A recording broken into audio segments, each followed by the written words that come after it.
Hello, friends. Nicholas here with DIVO-Ted Talks, Devoted Talks, where we take ancient wisdom and practices through a modern lens and experience to help you and those you love in suffering in your personal and greater worlds alike.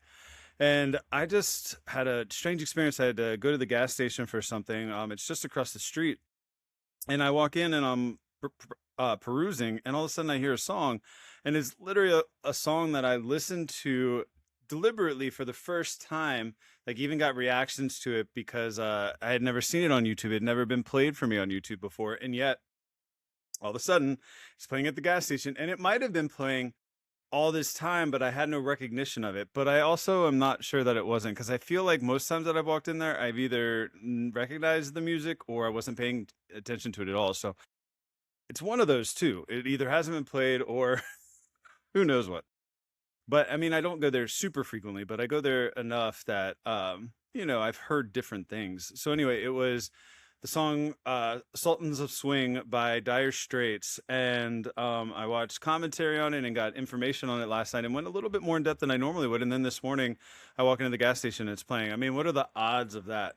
I mean, I'm sure the gas station has a huge playlist, but it was playing and I recognized the guitar riffs, and I was like, that sounds exactly like that song I was listening to last night.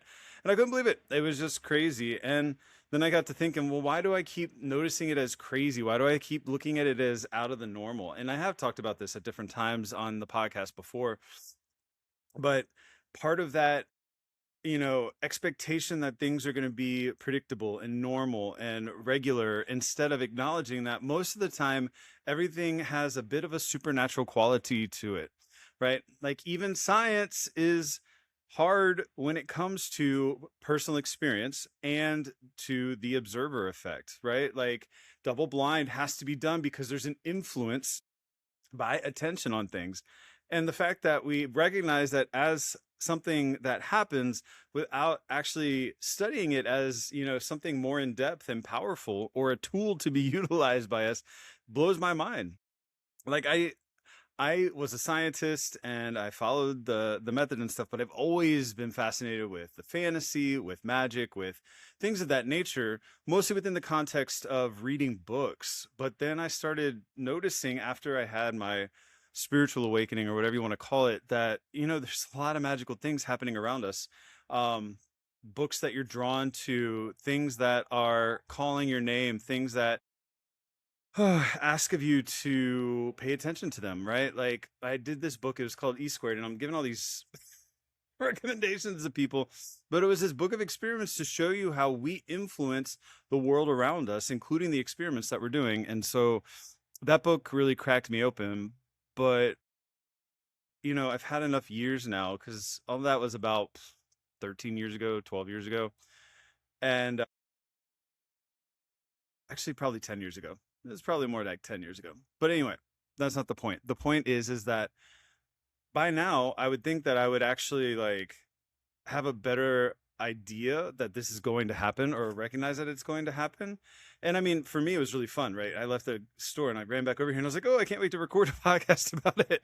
But it's more than that. It is recognizing that this is happening all the time, whether you're paying attention to it or not. In fact, I would say the only reason it isn't happening to you in ways that are exciting and or surprising is because you aren't paying attention, right? Our consciousness is so powerful. There's so many things and so many layers and stuff happening all the time around us, around those we love, around every experience, that we couldn't possibly perceive everything simultaneously. And yet some people do. Some people out there have very, very, very reduced ability to filter, right? And some people on the autism scale might actually receive all of that information at once, and that's where some of their processing challenges come from, because there's just too much to process, right?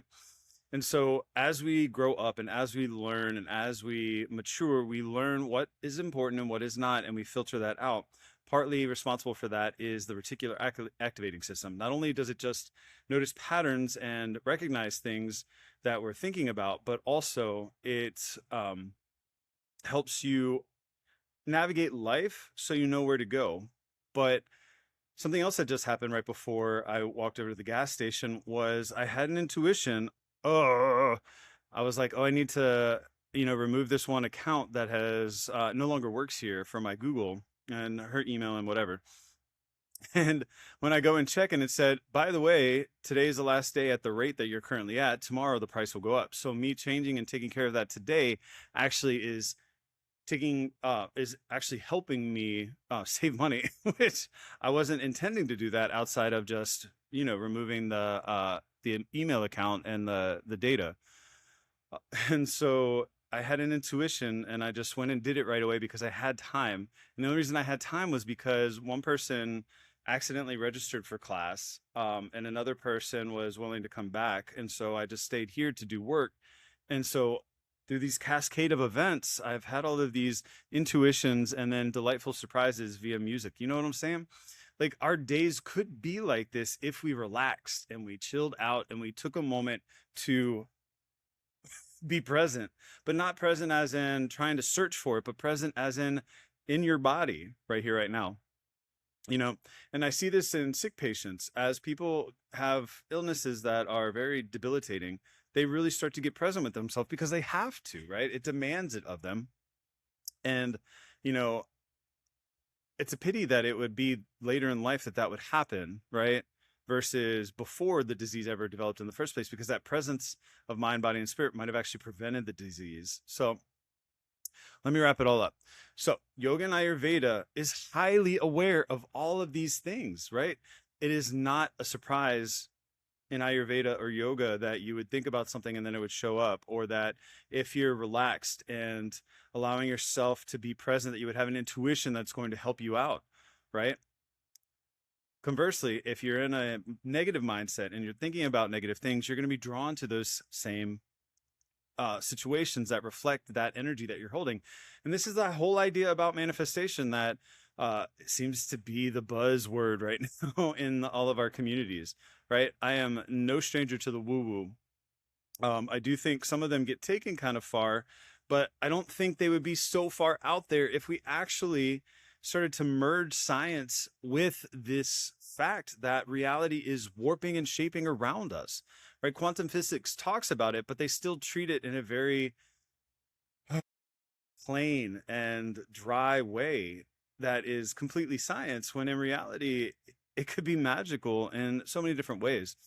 I mean, I get drawn to movies and shows where they have either evolved creatures or, advanced cultures that have figured out how to merge science and magic, right? I think even in Marvel, they talked about that in the Thor movies, right? Where they don't have a difference. Magic and physics and chemistry and everything is all part of the same thing. And part of us, in my opinion, not being able to access it has to do with the fact that we compartmentalize it as real, not real, or not for me, or couldn't happen. And I am here to say, what if? What if it was real? What if it could be harnessed to deliver you your wildest dreams? What if right here, right now, I was inspired and all of the things happened in my life to bring me to record this right now, so that you listening to it right now could stand up, walk yourself into a new life that you are focusing on and manifesting deliberately, rather than getting the scraps of, what would I say? The scraps of mediocrity, or that's not the right word, but you're just, right? Blasé. I'm normally better with vocabulary, but anyway, I don't really care. All I want for you guys to do is to be well and be free.